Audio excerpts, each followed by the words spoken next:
Y esta noche le informamos que ya como presidente electo de los Estados Unidos mexicanos, Andrés Manuel López Obrador se reunió el día de hoy con el presidente en funciones, con Enrique Peña Nieto, en Palacio Nacional.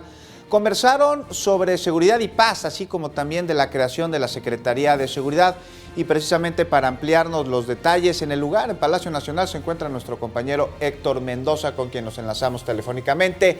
Héctor, buenas noches, te escuchamos.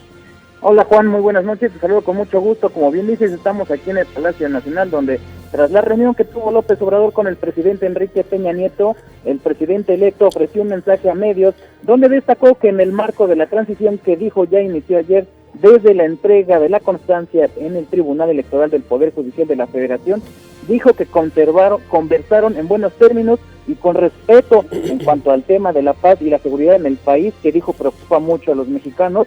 López Obrador expresó que llegaron al acuerdo de que para ganar tiempo desde el inicio del nuevo periodo de sesiones con la nueva legislatura, se van a presentar iniciativas de reforma a las leyes con el propósito principal y específico de que se apruebe la creación de la Secretaría de Seguridad Pública, de modo que el 1 de diciembre, cuando Andrés Manuel López Obrador tome posesión como presidente constitucional, ya tenga la Secretaría disponible. Destacó lo mismo en el sentido de iniciar el proceso para la elección del nuevo fiscal general de la República, pues aseguró que quiere tener desde el inicio del gobierno la Secretaría de Seguridad Pública y la Fiscalía General para combatir la corrupción. De igual forma, destacó que también acordaron una reunión conjunta para el próximo 20 de agosto.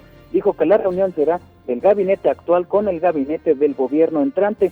Por último, anunció que 20 personas, 10 mujeres y 10 hombres, que no estarán armados y que tendrán licenciatura como escolaridad mínima, servirán como ayudantía, así lo expresó, para acompañarlo incluso cuando entre en funciones, por lo que el Estado Mayor Presidencial pasaría a formar parte de la Secretaría de Marina y de la Defensa Nacional. Juan. Muchas gracias por el reporte, Héctor Mendoza. Te agradecemos y que tengas una excelente noche. Igualmente, Juan. Buenas noches.